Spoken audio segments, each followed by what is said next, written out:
ಈಗ ನೇರವಾಗಿ ಆರೋಪ ಬರ್ತಾ ಇರೋದು ಬಿಜೆಪಿಯ ಮೇಲೆ. ಏನು? ಚುನಾವಣಾ ಬಾಂಡ್ ವಿಚಾರದಲ್ಲಿ ಈಗ ರಾಹುಲ್ ಗಾಂಧಿ ಅವರು ಮತ್ತೆ ಸೋನಿಯಾ ಗಾಂಧಿ ಅವರು ನೇರವಾದಂತಹ ಆರೋಪವನ್ನ ಮಾಡ್ತಾ ಇದ್ದಾರೆ. ಸೊ ಬಿಜೆಪಿ ಮತ್ತು ಕಾಂಗ್ರೆಸ್ನ ಮಧ್ಯೆ ಚುನಾವಣಾ ಬಾಂಡ್ ಬಡಿದಾಟ ಜೋರಾಗ್ತಾ ಇದೆ. ಈಗ ಬಿಜೆಪಿಗೆ 56%, ಕಾಂಗ್ರೆಸ್ಗೆ 11% ಹಣ ಬಂದಿದೆ. ಎಲೆಕ್ಷನ್ ಕ್ಯಾಂಪೇನ್ಗೆ ಕಾಂಗ್ರೆಸ್ ಬಳಿ ಕಾಸೆ ಇಲ್ವಾ ಆಗಿದ್ದಾಗ? ಗೊತ್ತಿಲ್ಲ. ಈಗ ದೇಶದಲ್ಲಿ ಪ್ರಜಾಪ್ರಭುತ್ವ ಅನ್ನೋದು ಹುಸಿಯಾಗಿದೆ. ರಾಜಕೀಯ ಪಕ್ಷಗಳು ಐಟಿ ವ್ಯಾಪ್ತಿಗೆ ಒಳಪಡಲ್ಲ. ಕಾಂಗ್ರೆಸ್ನ ಬ್ಯಾಂಕ್ ಖಾತೆಗಳನ್ನು ಕೇಂದ್ರ ಸರ್ಕಾರ ತಡೆ ಹಿಡಿದಿದೆ. ಪ್ರಧಾನಿ ಮೋದಿ ಗೃಹ ಸಚಿವ ಅಮಿತ್ ಶಾ ವಿರುದ್ಧ ವಾಗ್ದಾಳಿಯನ್ನ ಮಾಡಿದ್ದಾರೆ.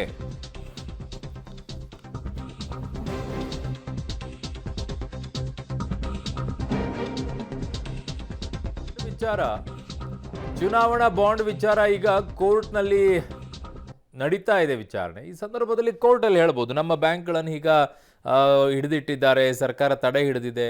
ಯಾಕೆ ಕೇಳಬಾರ್ದು ಸುಪ್ರೀಂ ಕೋರ್ಟ್ನಲ್ಲಿ? ಸುದ್ದಿಗೋಷ್ಠಿಯನ್ನು ಮಾಡಿ ಹೇಳಿದರೆ ಏನಾಗುತ್ತೆ? ಸುದ್ದಿಗೋಷ್ಠಿಯನ್ನು ಮಾಡಿ ಹೇಳ್ತಾ ಇರುವಂಥ ಉದ್ದೇಶ ಏನು? ಓಕೆ, ಗೊತ್ತಿಲ್ಲ. ಈಗ ಬ್ಯಾಂಕ್ ಖಾತೆಗಳನ್ನು ಕೇಂದ್ರ ಸರ್ಕಾರ ತಡೆ ಹಿಡಿದಿದೆ, ರಾಜಕೀಯ ಪಕ್ಷಗಳು ಐಟಿ ವ್ಯಾಪ್ತಿಗೆ ಒಳಪಡಲ್ಲ. ಇದನ್ನು ಕೋರ್ಟಲ್ಲಿ ಕೇಳಬಹುದಲ್ವ? ಸುಪ್ರೀಂ ಕೋರ್ಟ್ನಲ್ಲಿ ಬಿಜೆಪಿ ಅನ್ಯಾಯ ಮಾಡ್ತಾ ಇದೆ ಅನ್ನುವಂಥದ್ದನ್ನು ಸುಪ್ರೀಂ ಕೋರ್ಟ್ನಲ್ಲಿ ಇಟ್ಟು ಸುಪ್ರೀಂ ಕೋರ್ಟ್ ಮೂಲಕವಾಗಿ ಬಿಜೆಪಿಗೆ ಛೀಮಾರಿ ಹಾಕ್ಸೋಕೆ ಒಳ್ಳೆಯ ಅವಕಾಶ ಅಲ್ವಾ? ಯಾಕೆ ಇದನ್ನು ಮಾಡ್ತಾ ಇಲ್ಲ? ಅದ್ರ ಬದಲಾಗಿ ಸುದ್ದಿಗೋಷ್ಠಿಯನ್ನು ಮಾಡಿ ಜನರ ಮುಂದೆ ಹೇಳಿದರೆ ಜನ ಏನು ಮಾಡಬೇಕು? ದುಡ್ಡಿಲ್ಲ ಅಂತಂದರೆ ನಮ್ಮ ತಡೆ ಹಿಡಿದಿದ್ದಾರೆ ಅಂದರೆ ಆಸ್ಕಿನ ಕೋರ್ಟ್. ಕಾಂಗ್ರೆಸ್ನ ಆರೋಪ ಒಂದು, ದೇಶದಲ್ಲಿ ಪ್ರಜಾಪ್ರಭುತ್ವ ವ್ಯವಸ್ಥೆ ಇಲ್ಲ ಅಂತ ಹೇಳ್ತಾ ಇದ್ದಾರೆ. ಚುನಾವಣೆ ನಡೀತಾ ಇರೋದು ಈಗ ಪ್ರಜಾಪ್ರಭುತ್ವದ ಮೇಲೆ. ಓಕೆ, ಇವರ ಆರೋಪ ಇದು ಸಹಜವಾಗಿ ಬರುವಂಥ ಆರೋಪ. ಯಾವಾಗ ಏನಾದರೂ ಆದರೂ ಕೂಡ ಅದು ಪ್ರಜಾಪ್ರಭುತ್ವ ಇಲ್ಲ ಅನ್ನುವಂಥ ಮಾತೇ ಬರುತ್ತೆ. ಕಾಂಗ್ರೆಸ್ ಆರೋಪ ಎರಡು, ಕಾಂಗ್ರೆಸ್ ಖಾತೆಯಲ್ಲ ಪ್ರಜಾಪ್ರಭುತ್ವ ವ್ಯವಸ್ಥೆನೇ ಈಗ ಫ್ರೀಸ್ ಆಗಿ ಹೋಗಿದೆ. ಅಂದರೆ ಕಾಂಗ್ರೆಸ್ನ ಖಾತೆಗಳು ಅಷ್ಟೇ ಫ್ರೀಸ್ ಆಗಿಲ್ಲ, ಪ್ರಜಾಪ್ರಭುತ್ವ ವ್ಯವಸ್ಥೆನೇ ಫ್ರೀಸ್ ಆಗಿದೆ ಅಂತ ಹೇಳ್ತಾ ಇದ್ದಾರೆ.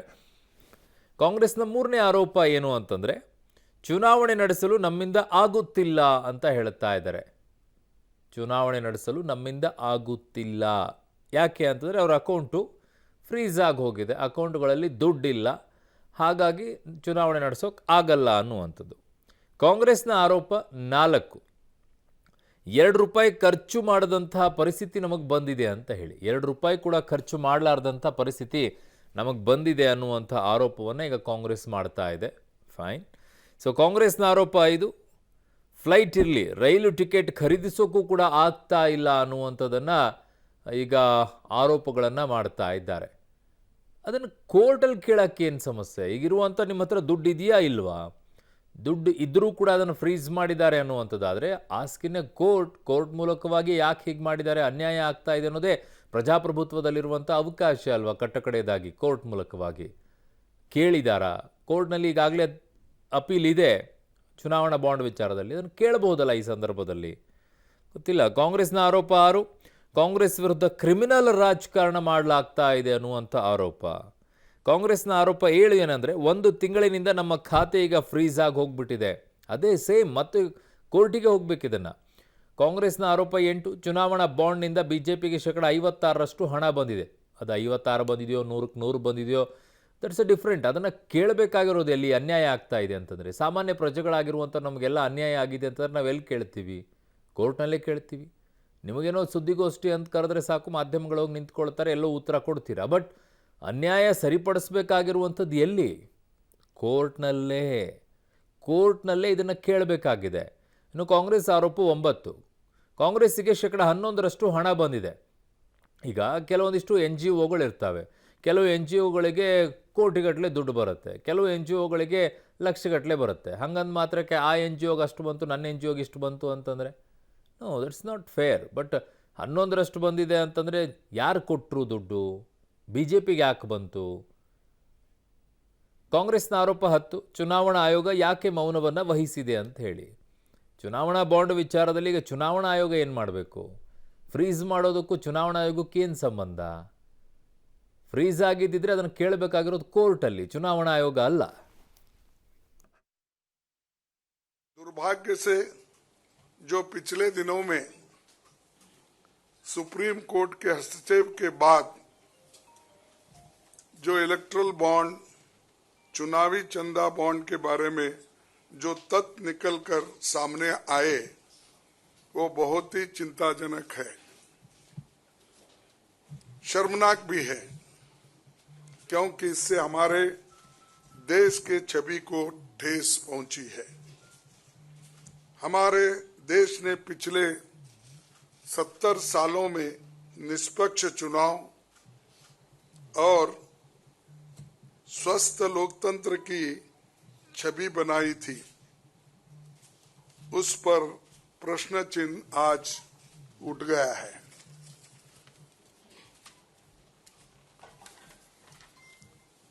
We are taking up today is extremely serious, as Congress President has just mentioned. This issue affects not just the Indian National Congress, it impacts our democracy itself most fundamentally. A systematic effort is underway by the Prime Minister to cripple the Indian National Congress financially. Funds collected from the public are being frozen and money from our accounts is being taken away forcibly. However, even under the Anybody in the country imagines what happens when your bank account, your ATM card, your entire financial identity is erased, right? You can imagine if it is done to a family, the family will starve to death. If it is done to a business, the business will be crippled. This is what has been done to the Congress party 1 month back. All our bank accounts have been frozen. We can do no campaign work. We cannot support our workers. We cannot support our candidates. Our leaders cannot fly from one part of the country to the other. Forget fly. They can't take a railway train. And this has been done literally 2 months before the election campaign.